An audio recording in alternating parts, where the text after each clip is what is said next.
Probably give it 2 minutes to let people in before we start. Sounds good.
All right, I think we should get started. It's a little bit after 4. I wanted to welcome everyone to this conversation we're going to have today about elementary digital tools. My name is Heather Bybee. I'm the Director of Curriculum here in Spokane. I first want to thank everybody for attending. This is definitely a strange world we find ourselves living in, and we just wanted to thank everyone for your patience and grace that you've extended to us as we shift to remote learning. For those of you who are familiar with Zoom, we just want to make sure everyone has their mics off. Sometimes that creates just some background noise and it's hard to follow. Today, our hope is to go over some of the most widely used digital tools our elementary students have been utilizing. We've brought together a panel of our content and tech experts. Ladies, if you would just take a minute and introduce yourselves, describe a little bit of the experience you have and the role you play in our system. And we'll start with Betsy. Hey everybody, thanks so much for being here. I'm Betsy Weigle. I lead the Educational Technology Department for the school district, and really what that means is I teach teachers how to integrate technology into classroom experiences, and I support them as they work with students doing the same thing. Karin, you want to go next? Sure. I'm Karin Thompson, Elementary ELA Coordinator. So I lead work around reading, writing, vocabulary, and speaking and listening. Okay, Tricia. Hi, I am Tricia Gessele, and I get to work with your kiddos in math and your teachers, so elementary mathematics with Karin and Betsy. Yeah, thank you very much for being here today. So our agenda is we're going to talk about communication tools, and Betsy's going to walk us through that. And then Karin's going to talk to us about some of the options for literacy, and Tricia for math. And then we're going to bounce it back to Betsy to talk about tech support. And then following these topics, we're hoping to have some time available for questions and answers, things that might be on your mind. Those of you who have those, if you want to pop those into the chat, we can be working on those and we'll get to as many as we can before we run out of time. So with that, we'll get started. Betsy? Great, thanks. So I'm going to start by sharing my screen. Let me choose the right one. So one of the communication tools that you might be connecting with your classroom teacher is using what's called Class Dojo. And this is an example of Class Dojo on the screen in front of you. This is where teachers post stories, much like Facebook or an Instagram story. They can attach videos and links to content for student learning. This is an example from Cooper where they've posted some videos, some art videos. There's some science content, some music content, just things to keep students engaged. By no means it's required. It's an offering for students to enrich their learning.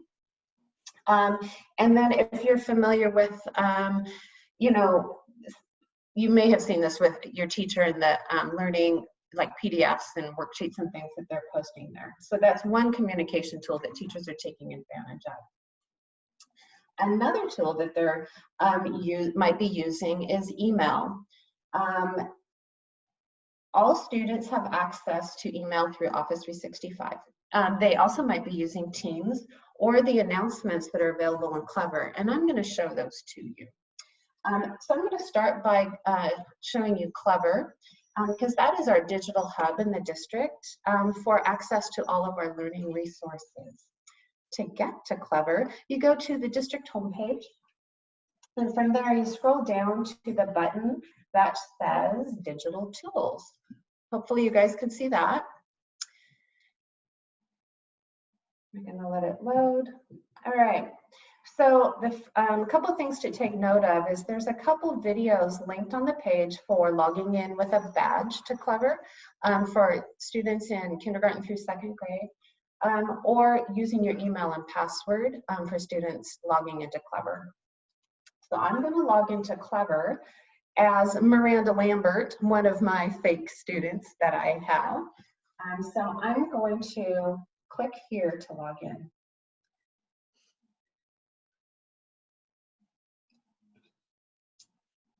And this is, it's slowing down a little bit because I am sharing my screen at the same time. Ooh. Let me try that again. It's hard to do when I'm logged in as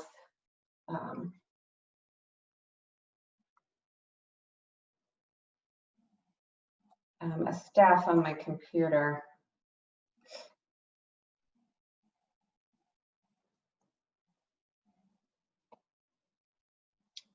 I'm going to try it I'm going to go incognito and try it that way.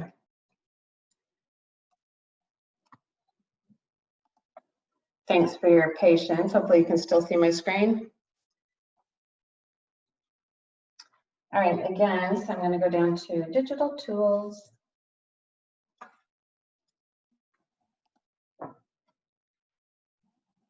And go to Clever. So Clever, again, it has— Betsy, I think we're still seeing your teacher Clever page. Okay, I'm going to reshare just that. Okay.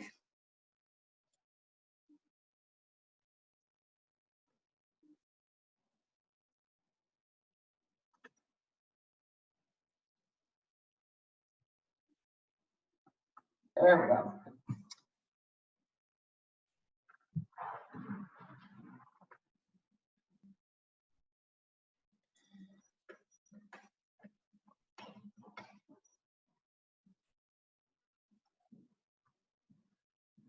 Here we go. So this is an example of what a student would see when they open their Clever portal. Now, this fake student has many teachers that use them as a fake student. So there are a lot of teacher pages that show up in the teacher pages section. But if a student scrolls down, they have access to a lot of different content based on their grade level and the school that they go to. So it's organized by content, so you can navigate on the left through content, or you can just scroll to get to content. Oftentimes, though, a student is going to go to their teacher page. So in this example, I have a little bit of content set up for this student on the teacher page. Teachers can customize this. They can add links to the content that they want students to focus on. Or they can create an announcement. So here's an announcement at the top of the page, which may be one way that a teacher is encouraging students to focus on certain content. I'm going to go back to my Clever homepage as a student. So I'm going to take you to Office 365, where students go in to check their email. And I'm just going to use the search box, typing in 365 to go to Office 365. When Clever will automatically log you into most programs. It does a safe password type thing for some programs where you type in your password once and Clever remembers it for you. But this one's going to, yeah. Sorry to interrupt. There was just a question, and it's timely.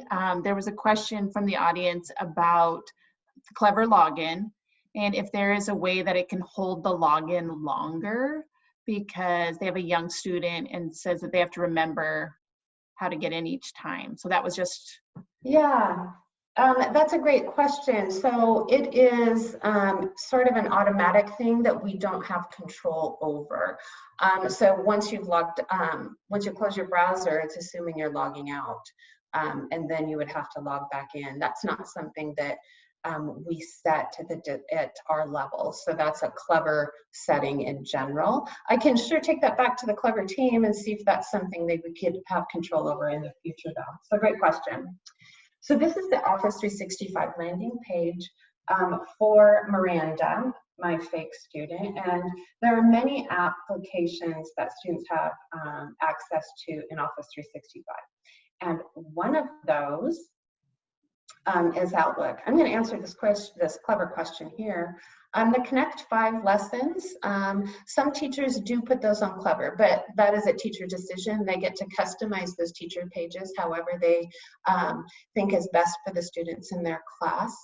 So if you have questions about that, you should ask your teacher, your student's teacher about that one. All right, so students that are in kindergarten through 6th grade have restricted email in our district. That means they can't email other students. They can email with their teacher though. And so here's an example of what Outlook looks like for Miranda. So she's had some communication with me, so it's a link to lessons. Like I emailed the grade 5 the Connect 5 choice chart to students. So that may be one way that teachers are communicating some of the learning plans that are out there each week. So if I go back to Office 365, something else you might be familiar with, you may have heard something about, is Teams. Teams is where you might be having class meetings, where your students might be having class meetings, or where they're receiving assignments. So those Connect 5 boards may be coming through Microsoft Teams as another place that teachers might put them. It depends on what's been set up for that class. So I'm going to log into Teams as Miranda and show you what that looks like. So Microsoft Teams has a lot of communication features. It also has the ability to send and receive assignments from the classroom teacher. Again, it's a little slow right now because I'm presenting at the same time, but it's going to get me there. There we go. So here's an example team that this student is in. We're going to open it, and in the general channel, this is where you can have class conversations just by clicking start a new conversation. So you can chat back and forth and ask questions of the teacher there. And the teacher can post assignments. Students can check their assignments at the top here. They can check their grades on assignments as well if that's being used. And your teacher may be using a class notebook, which is like a big virtual binder that you can organize content in and send and receive assignments. These are built by teachers, and every single one of them is going to look different, but it is another way that teachers are sharing lessons and communicating with students. Some are having class meetings here in Microsoft Teams, which is kind of like Zoom, but it has a different label on it. So that is there as well. So Zoom and Teams both have virtual meetings, like this Zoom meeting we're in. Teachers can host those for students as well. And Teams is another one that that is very hugely popular in the district right now. I'm going to look at this question. Yeah, Clever is just a portal with links in it to programs and applications. The question is, can we have Clever, Teams all in one platform? Clever is just a launch pad to get to these other places. That would be a monster program to pull all of this into one place. However, I bet somebody's going to try and do it. So great idea. I understand that clicking back and forth is challenging, but you know, we're getting the hang of it as we move forward with this.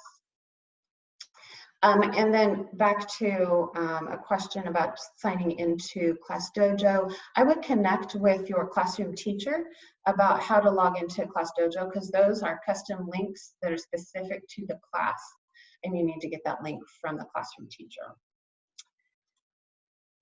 Okay. So those are kind of the basic ways that teachers are communicating and sharing content with students through email, through Teams, and through Class Dojo. There may be some other ways that teachers are communicating as well.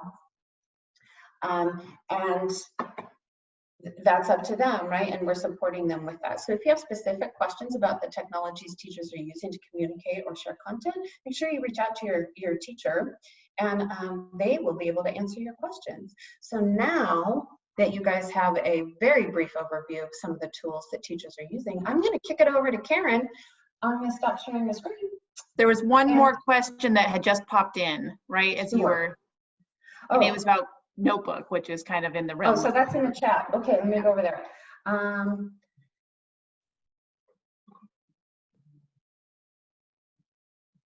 Yeah, you can do custom assignments if that's the question for students. You can assign an assignment to specific students. Yes, you can do that. And we've had some courses going on for our teachers about that. So yes, you can assign assignments based on specific groups of students. We have good questions coming in tonight. Okay. So I'm hoping you can see the screen. I'm going to speak a little bit just about ELA. And right now, I'm hoping you're seeing the teacher page in Clever, a sample teacher page. So as Betsy explained, Clever is like the launchpad to all of our digital tools.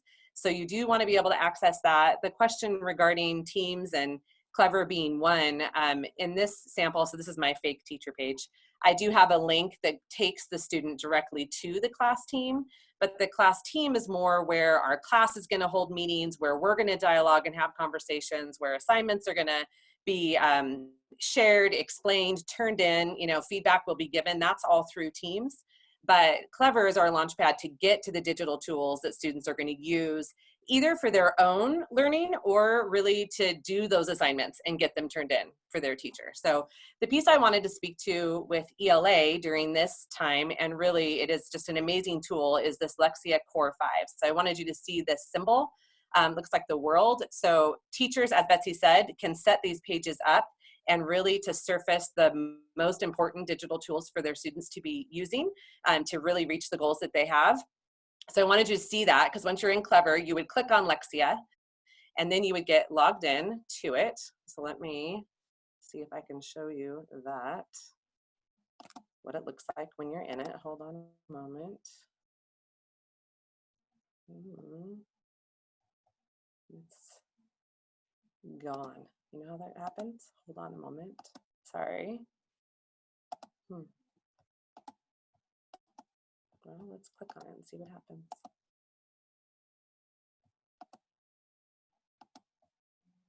Let's see. Okay, I think it's loading. So when you first enter Lexia, you click this arrow and you hear that lovely sound, which is nice and loud. Welcome to Lexia. What's really wonderful about this is that the interface is really user-friendly. So students know right away kind of where they're at. There's all these different areas in the world that they are working within. So my own daughter is doing this program right here. She is my fake student hairy monster. So she started in the Arctic and now she's in the Egyptian desert, and she loves that. So when they complete several levels, they get to go to different areas of the world. And then Lexia assigns based on students. There's a very brief diagnostic when they first get in there. So they ask them 5 to 10 questions. And as students are answering those, they're really leveling their foundational skills. So Lexia gets into basic phonics, vocabulary, comprehension. It's really all the foundational skills of ELA, of English Language Arts. But what's nice is it then sets a personalized goal of how many minutes a week for each student. So you can see my daughter's goal is 50 minutes a week. You can see she's done 30 so far this week, and I can see how many units she's completed and what level she's on in the program. For K through 5th grade, the levels are 1 to 21. So there's levels that they're completing to either fill gaps if they've missed some skills from earlier grade levels, or they're moving ahead into upper grade levels. We actually have had some 5th graders who have completed Lexia Core 5, and now they're moving into Lexia Power Up, which is the 6th through 12th grade version of the program. So great tool, user-friendly, very motivating. If it's possible to build intrinsic motivation in kids, Lexia is the tool that does that. It does a wonderful job of really showing their progress and encouraging them to keep going. And I have really had positive results across our system, and have heard a lot of positive progress reports from teachers and parents already. So I highly recommend that. Yes, of course, reading with and reading to your child and having them write is important during this time. But if they can get on Lexia, a couple times a week and can reach that goal of their minutes, that is designed that if they reach or surpass that weekly minute goal, that they will complete grade level expectations by the end of the school year. So it monitors and adjusts. So if your child spends more time than expected, their minute goal will drop down because they're going to make progress faster and they're going to reach that end of year goal. But it doesn't hurt them to go up and go beyond their grade level and go into the next grade level either. So we wanted to make sure you saw this and you understood kind of what it is. So when you're hearing Lexia, how do we get there? That's through Clever. And then what is it for? What is it doing? So I just wanted to get a sense of it. And then with that, I'm going to pass it unless there's questions for me. There was one quick question, and you kind of addressed it right there at the end, and it is, a parent asked if there is a special login for Lexia. Right, so it's not that it's special or unique, it's just through Clever. So when you go into Clever and you click on Core 5, it will launch the student right into it. We have all of our students set up K-12 with Lexia, so they shouldn't have any trouble there. If they do, then of course it is talking with their classroom teacher or our tech support, which Betsy will speak to a little bit later tonight. And then in terms of, I see the question about parents checking in and monitoring. Mm-hmm. So really the teachers have that view at this point, but you can see in here, you can see how many minutes they're doing, you can see what level they're on, right? And you could sit alongside your child and get a sense of what they're working on. But it's a great question to ask teachers because they do have a simple skill report that they can download and email to you and give you a sense of where your student's at. Are there other questions I missed there, Heather? I'm not sure. No, I think that has us up to date. Okay.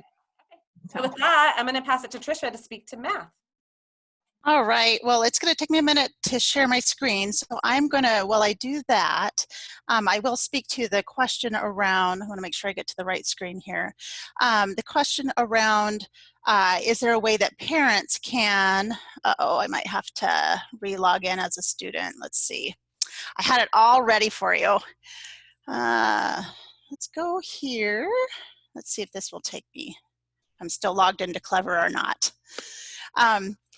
And the nice part is it has its own little music too. So the nice part is when you see this, does everybody see my screen right now? Yeah, okay, good. Down here in the lower right corner, there's a setup parent access. So Dreambox actually has a place where you can log in.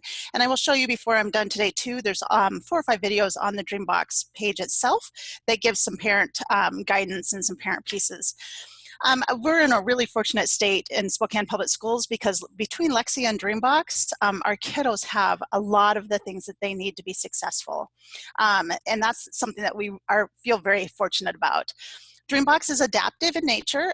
It's kind of like Lexia in the fact that students don't realize that they're being kind of, I won't say tested, but they're being kind of having some idea of where they're at because they get in here and they start playing, and Dreambox then adapts how it does based on the answers kids get and give. And so the cool part about it is there's actually 2 ways that Dreambox can be supported for students. One, a teacher can go in and say, oh, we're working on this in class. I'd really like my kiddos in my class to work on this. And so they can assign some things for students to work on. But conversely, it can also, there's a playlist that's independent of of teachers and is very adaptive in nature. And Dreambox has been working at this for about 15 years. I remember back when it first came out, we were part of using it. And so it's been really fun to see it grow. And similar to Lexia as well, is that it builds on student strengths and it's very motivating for kids. Their encouragement is that students complete at least 5 lessons a week, which is real similar to that minute piece that Lexia gives, and it'll say, so you noticed when we logged in here, it said, look, you have 5 lessons to go, you're almost there. So I have just a couple more things and then I'll take you on a short little tour. So again, Dreambox will grow with kids all the way through algebra. So the cool part too about Dreambox is there's 2 different environments similar to what Karin just talked about in Lexia, where there's the Lexia and then the Core 12 or Core 6. Dreambox is all called Dreambox, but there's a primary and a secondary environment. And the primary is usually for K2 and the intermediate is for 3-5 or 3-8. And so the 2 environments are really geared towards the age groups of those kiddos. And so the nice part is too, it really, really helps if there's something a student didn't get in a grade level, it will pull back and make sure they have those things. And that parent report and students, teachers also have a really nice full report of how kids are doing and what they're doing on those things. A couple neat facts for you. Our highest grade levels, where it's being used the most right now, are in grades 1, 2, and 3. So if you have a student in grades 1, 2, and 3, give them a high five because they're probably in Dreambox and doing amazing. If you have students that are in a different grade level, it is rostered. It's available for all. And my biggest encouragement would be just to get in and play around a little bit because it's very, very supportive of that. And what questions can I ask? And then I can take you to a couple other places here. Let's see if I can.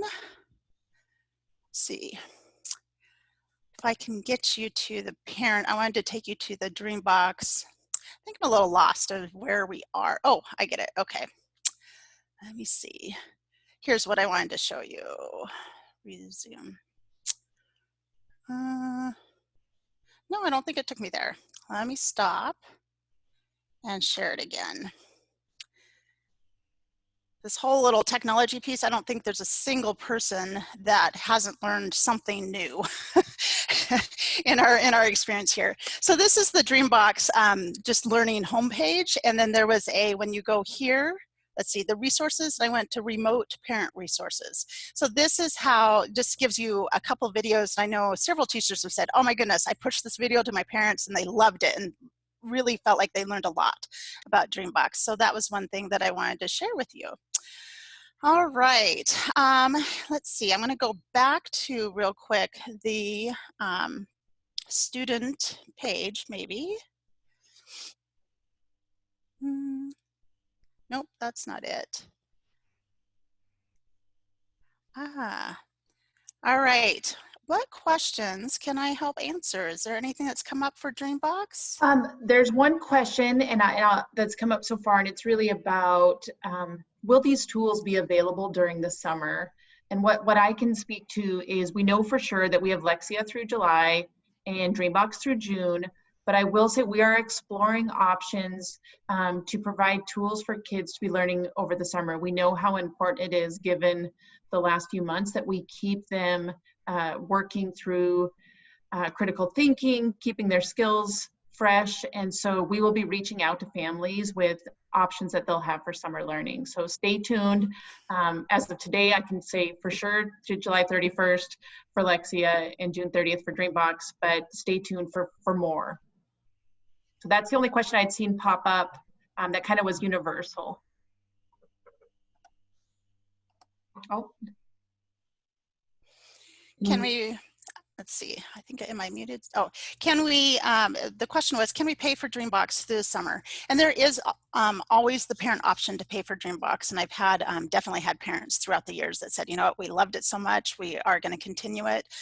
Like Heather said, we do realize we need to look really seriously at how we're supporting our kids home and at school. So yes, and I know Dreambox, their support's been amazing, so. Mm-hmm.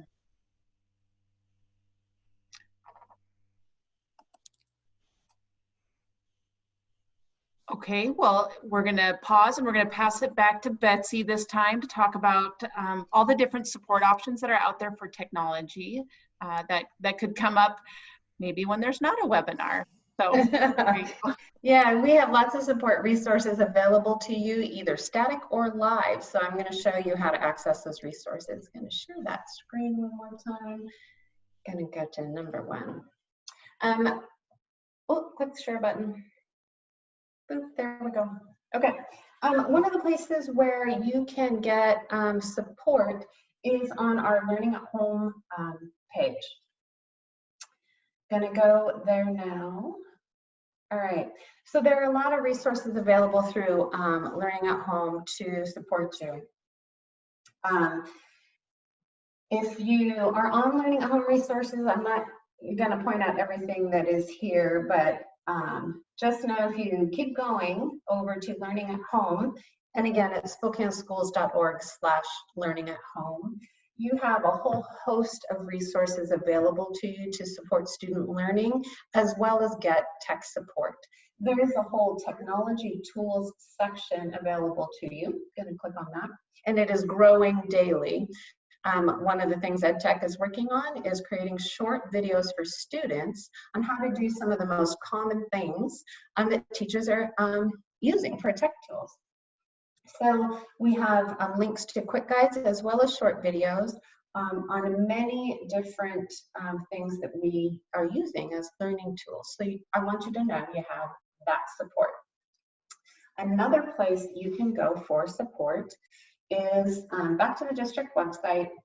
If you go to that digital tools page again, I apologize for the lagginess here.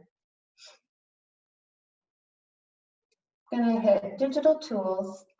There is a form you can fill out to get support, and someone will contact you by phone or email.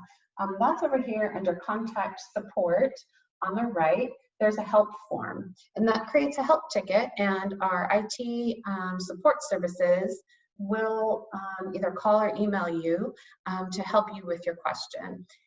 We also have a phone number for families to call to get support for student access to our digital tools, and that's 354-7636. So know that you have a couple different ways to get help.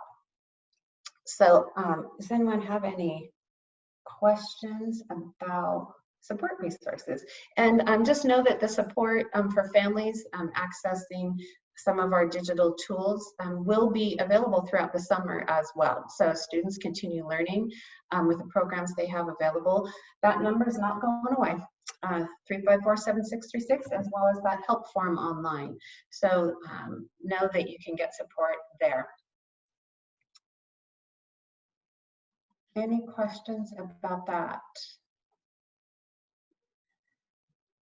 Yeah, somebody did have a question. I don't know, Karin or Tricia or Heather, if you wanted to answer the one about Connect 5. Yeah. Let's see. The question is, we get the assignments from our teacher and teams, extra level of stuff to do and added confusion. Well, it really depends on how each teacher is choosing to assign it. So that's really in the hands of each individual teacher. It's got a lot of options on it, right? And kids are really encouraged to pick and choose, right? So the Connect 5 concept is out of that whole board of choices, connecting one row of 5 choices, right? That's kind of the goal. And it's got a variety of resources. But if you've clicked around on there, you may have noticed that there are Dreambox buttons and Lexia buttons that literally are just reminding and encouraging kids to go spend some time in Dreambox and Lexia, right? So that's several of the buttons in the math and the ELA rows. And then there are video lessons that are in there too. Intentionally, we know that there's ELA and math lessons every week, but there are more and more video lessons across all content area getting incorporated there. And what's wonderful about those is it's our teachers teaching lessons specific to standard, really using a kid-friendly, ways for students to demonstrate their learning and to access materials either through digital or just grab a piece of paper. And, I've got videos where they're showing them how to fold and make a 3-column note and just write it down, and it doesn't have to always be through a digital tool. So we wanted to make sure we mentioned that too. It can seem really cumbersome, especially when you click on a link and it's a fillable PDF and it kind of seems overwhelming. Like I got to type it in there and I got to download it and then I got to figure out how to email that to my teacher. And I can admit my own children at home as students did not know what email was before this. They really did not understand it. And so they have learned it through this of how to email their teacher. I thought that was a basic skill, but that seems to be more of us adults that have that than our kids. So they're learning that.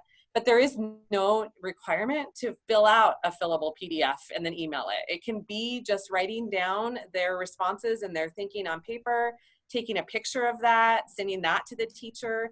There's a lot of different ways. We just really want to see any evidence of what's going on and any questions and wonderings out there. So however you can get that information to us, the better. So I would say try not to let it overwhelm you. I know it can feel that way, but on the Connect 5, if they do a few of those things, call it good. That's really all we are expecting for a given week. Well, So. Karin, one thing I think I'll add to that too is Yeah. our intention really was not to make that feel like one more thing. It was really to support some teachers that maybe were like, I'm not sure I'm doing enough and I want to support. And so it really is, if it's feeling like on top of, don't hesitate to connect with your teacher and say, what's the core that you want me to do? Because we're all in this boat with you, knowing that we're all trying to manage jobs and kids. And so just know that we're here to support you. And the intention around that Connect 5 was not to make more, but to really give a connection for teachers that were needing it or for some families. And so if you haven't seen the Connect 5, that really is because your teacher's like, we're in a groove and we're headed where we need to go, and that's perfectly okay. I don't know if Heather, there was anything else you wanted to say about that. I think you both did very well. I think it was just a place where we were trying to hold it in one spot, because when we first started, it was the shotgun approach and you might have been getting something every day. And so we said, what could be a container? And then teachers have kind of made it their own. There's been a few extra questions popping in. So first, it's kind of again about summer learning. And it's saying, A, can we keep our computers? And B, are you going to continue to support learning? So we kind of said, yes, we're going to continue to support learning. Stay tuned. We'll be working on some more detailed plans. And yes, our intention right now is for you to be able to keep the laptops that were distributed, with the exception of students who are moving schools. I would say if you have a 6th grader and you're on this webinar, we are asking that those will be turned in, because that computer kind of belongs to that site, and we will be working on a distribution plan for kids who are moving levels. But that's so few, but that's right, the 6th grade, 8th grade students that we're talking about. So let's see what other questions have come in. I see that someone had asked about the learning videos, and those kind of live in 2 places. And correct me if I'm wrong, ladies, if it lives in 3. It lives in the Connect 5. KSPS also shows a daily lessons from our classroom teachers and some of the ladies here on the panel. That is kind of a modified version of what we put in the Connect 5. Those are available on their broadcast as well as their website. What I don't know is, do we post it on our website? I can't remember. Heather, I put the link for KSPS where they can get to the videos in their chat, so they can grab it there. And those include all contents. Science is there, health and fitness is there, music, art, as well as math and literacy. So lots of resources on that Learning at Home site that has learning, has activities and videos and other things that you can access. That Learning at Home, it's spokaneschools.org/learning-at-home, it has tech support videos as well as content area specific materials for you to access. So there was one question a little bit earlier just saying, I'm kind of having a hard time with my 1st grader. We wake up, we do well, and then by afternoon, it's a whole different story. I don't know, Karin, if you want to speak to that a little bit. Sure, I've got a 1st Karin, grader. right? That question? I've got some self-help tonight. For sure, but I appreciate the question and the experience. It's ironic because I was talking with my older kids. I've got 3 olders. and they all have, take turns or whatnot. And they're like, why by like lunchtime? Why is it meltdown time? And like, because she needs a break. Like you can't, in school, we don't just go straight like reading, then writing, then math and science, right? We do brain breaks, we get up and move, we go outside, we come back in, right? Our teachers really have that flow down, right? But at home, I don't have that flow down, especially when I'm trying to work at home. So what I encourage them is we've got to make it fun. We have to keep it new. So yeah, go run around the house 3 times and come back in, or create a scavenger hunt for 10 minutes, like, or go make a fort and read in it, something that's simple, different, new, and seems silly, and maybe it's not checking something off on the choice chart, but if it keeps them happy, centered, right, calm, that's good. But I do experience the same thing, and what we find is we cannot keep it exactly the same every day or every week. We've got to get some new twists into the plan, really just to keep them engaged and discovering. I mean, they are thinking and discovering nonstop, right? So we have to tap into that, which can be hard when we're also working from home and trying to do, 20 other things. But that would be my best advice, is try to, less is more, and to try to keep it new from day to day or week to week in your routine. Ladies, do one of you want to take the question? What is a brain break? Good question. Yeah, well, and I can start, and then you guys can jump in. So you can actually Google brain break, and you will get a zillion things that come up.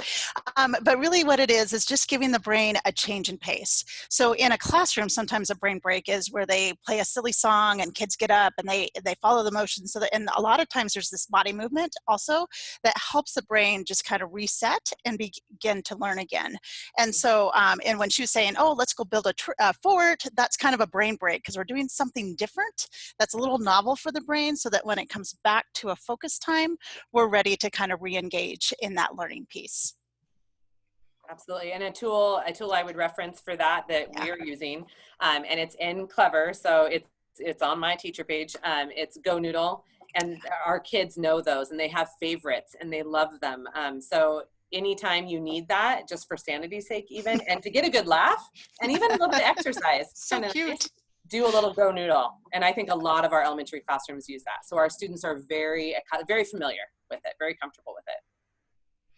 So, and then I think one of the next questions that came up was, how do you deal with kids who tell you they're doing their work, but then you get to know later they were playing a video game or doing something else that's irrelevant? I think every single one of us that have kiddos in the house are dealing with this in one way or another. And I think when you hear that whole piece, give each other grace, this is one of those pieces too. Kids are dealing with the same way we are, that something's uncertain and doesn't feel good, and then trying to figure out how to deal with that.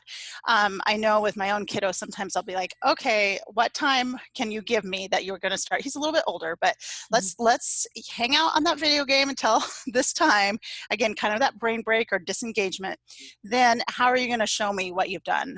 And so sometimes it's even, give me that progress report. What have you done since you've been there? And I don't know if anybody else has any ads, but. The only other thing we're using is just a clipboard that's got some of the goals for the week on it. So whether that's, Lexia in 3 spots, Dreambox, and like kind of a mini version of the choice chart, because it's not that big. And having my daughter literally, crosses through it or checks it off what she's done so far in the day. And when the clipboard's lost and we can't find it, then I know something's awry and we probably haven't been doing very much. So everybody in the family is in charge of where's the clipboard and what's our progress. So that's often a dinner time kind of reflective conversation too. But some way to physically paper pencil to mark and check and show can be a great way to check in, because you're not always going to be able to monitor what they're doing on a screen 24/7. It's hard to do. And guess what? It happens at school too. Yeah. Kids are pretty tricky. Yeah, they need downtime. They do need downtime too. And they need choice. They do need to have some choice in their day, like, so I get 20 minutes. Well, do I have to read? Do I have to write? Or can I just choose what I want to do? Can I just sit and play with something in my room? Mm-hmm. And they need that too. Yeah. See if there's other questions. More questions, yeah. So there's a good one here, and I'll let some other people. Can teachers see what students are doing in the Connect 5? And is it best to access Lexia and Dreambox via the Connect 5 or directly through like Clever?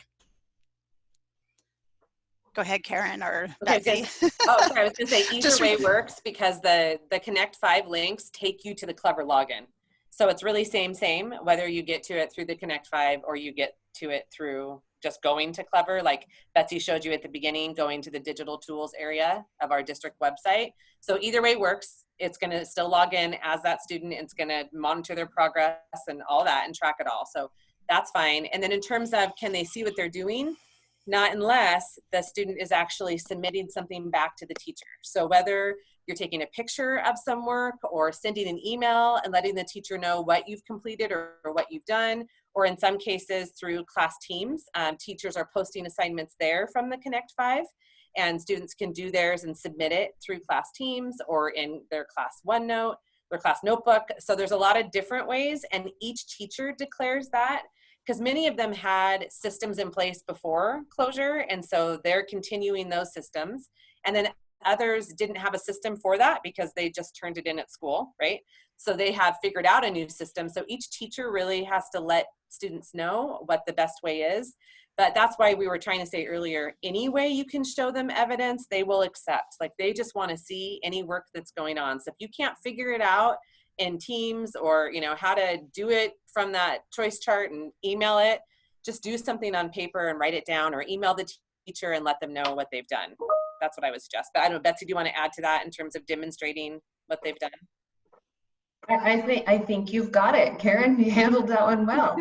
There's many different ways that students are sharing their work with teachers, and so whatever system has been set in place, let's keep rolling with it. So there was a quick question just around, I purchased Dreambox previously, and how do I get it connected to the one in Clever? I would love to have just an email on that, and my email is Tricia G. And give me your student's name so that I can connect with Dreambox and get those connected for you. So we've had a couple questions come in that I think as moms, a lot of us, we can relate to, and in both are around the working from home and having that negotiation, I'll use as the kind word, with our children about learning and how to manage. And I can just say from my own battle, and my child's a little older, and I think about it every day, about if she was 7, she was a very active 7-year-old, what that would look like in our home. And I say, always choose your battles. And, not every day you're going to win. And so if they're just getting on Dreambox or just getting on Lexia, that's okay. If you're just curling up and watching a movie together, that's okay. If you're just going outside, that's okay. So we know that a lot has landed on your shoulders, and we just want to be here to help in any way possible. And if there are things that are individual, we will connect. We'll put our emails and stuff in the chats, and you can reach out to us, and we can work through and try and help individually through your unique circumstances. So we just want you to know we're all in it. The fact that not one of us have had a child walk in or an animal so far is a blessing. So I don't know, ladies, if you had other things to add, but I know we can all relate. I think overwhelmed is the theme for all of us, no matter how old our children are. Even if we don't have children, overwhelmed is kind of the theme right now. And just know, like, we are here to support you. That's why we're doing these webinars. And I think we're starting to put our emails out there in that chat. So feel free to contact us for support. I do want to answer that YouTube question that came in for parents who do have restricted Google accounts for their students to view those. I would suggest that you connect with the classroom teacher to either use safeyoutube.net or embed YouTube in a PowerPoint and share it in a team or with a public sharing link out of a OneDrive or something. We have lots of different options for sharing YouTube that helps students avoid ads and suggested other content. So certainly, encourage your classroom teacher. They can reach out to me as well, and I can support them with that. That's a great question. I see that Trina's asked the question on everybody's mind here. Do you believe Spokane Public Schools will physically reopen in the fall? I wish I had an answer. We don't know. We're waiting for guidance from the governor and OSPI. And as we've all learned in the last 8 weeks, it's a shifting narrative. And so what we thought we knew in March is not what we knew in April, and is definitely not what we know now. And so I'm not able to give you a definitive answer. We are working on plan A, plan B, and plan C. And so as soon as we know, we will message out to families so that everybody can start building their plans. So we know there's a lot writing on it. So there is a question that just came in about grading, which we wondered if one would come in. So it says, how do we know if our kiddos are going to pass or fail to the next grade? So I can kind of give you an overview of our grading philosophy as it applies to elementary students and really to all students. And then if, ladies, you want to add in anything. The message from the superintendent of public schools and the governor, as well as it aligns to our philosophy, is do no harm. No student should have to suffer a consequence for a situation they had no part in, nor do they get to choose, you know, I tease that my daughter never would have chose me as a teacher. So despite my career in education. So know that our plan, we're working on our reporting plan, but students will get a report card that will reflect the standards that were covered. However, instead of having a score, they might have something that says COVID-19 if there wasn't enough evidence for whatever the reason might be, or it might say not assessed. So our intention is to start building a really robust plan to launch next school year, knowing that we have some gaps to fill. I don't know, ladies, if you have more to add to that. I think you explained it well. Honestly, it's that we're not holding students back because of this. Yep. That's not the plan at all. No. We will all move forward, and we will do the best we can once we're all back together to figure out where the needs are and how to fill them. And so that's going to be the greatest challenge, you know, because we don't know what it's going to look like down the road. So when Heather said earlier, you know, when she was saying, you know, if you just do this, if you just do that, I guess that's what we want you to hear is just is enough. It's more than enough. And it's not worth the battle, right? Like, we would rather you be happy and healthy and together at home than trying to get through 10 assignments a week or something crazy like that, right? So do what you can and give them choice, and, you know, but in the end, it's really just that less is more is very real. And that is what we're saying, is just do the best you can, and we'll find out where we land next. We just have to take it one day at a time. And remember, every single kiddo is in the same boat. Yep. So it's not like just your kiddo is home with you. Enough is enough. So just really tell yourself that. We actually have collectively had to tell ourselves that a few different times. So just hang in there and just know that your teachers are excited to have your kiddos back, whatever that looks like. They're going through a complete grieving process because they love your kiddos to death.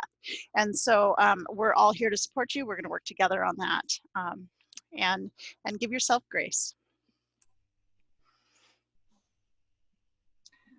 With that, I'm going to interrupt because I realize I never introduced Allie.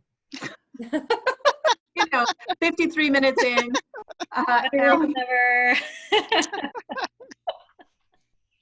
Allie works in our communications department and is often the one that makes the posts on Facebook, kind of directs your questions to the right people. So she really wanted to be connected to this because as messages start coming in, she wants to make sure she's connected to kind of where the interests lie as we maybe look to build future webinars and opportunities for parents to learn and ask questions.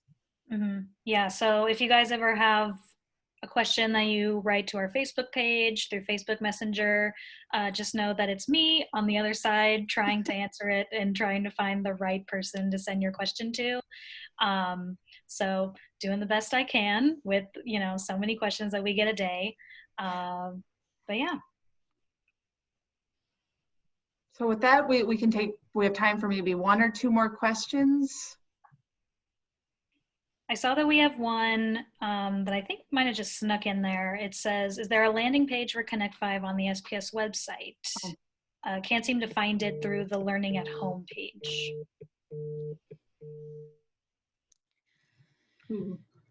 Oh, I don't know what that beeping, sorry, I heard beeping. Okay. I was like, do we have to stop? I wasn't sure. I was just gonna say, so with the Connect 5, because we had teachers before that was even in place, right? We had teachers that already moved forward with plans and had a lot of great things launched, right, and ready to go. So we did not mandate the Connect 5. So it's something that we build, you know, as a team with teams of teachers and instructional coaches, and we send out each week to teachers. But then there are several teachers that are kind of picking and choosing, and then they are even, many of them are re-recording the lesson that somebody else did. So their students are seeing their own teacher teach the lesson, or they're holding class meetings and teaching the lesson in those moments too. So every teacher is in a different place and has a different plan. And so it's really up to that teacher and that group of kids to figure out kind of what system works for them. So it's not something that's just on the district website. But again, if you are finding that either what you are receiving isn't clear, or it's not enough, or you want something different to try, reach out to any of us and we can share other ideas with you. So don't hesitate to let us know if what you are getting isn't working or isn't what you're looking for. All right, with that, I will, you know, kind of call it a webinar. So I just wanted to thank everyone again for coming. We appreciate everything you are doing. We do not take it for granted. We know how hard this is. As I've said, most of us are parents and are kind of living the battle ourselves. And so we just say, do what you can. Every day is a new day. Choose your battles. We know you're doing your best. We're going to get through this by doing it together, and don't hesitate to ask a question of any one of us. We will tell you what we know and what we think, and we will be there with you. So we wish you the best. If you thought this was fascinating and wanted to share it with a friend, we will be posting it on the district website tomorrow. So again, thank you so much for your time. We really appreciate it. Thanks, everyone.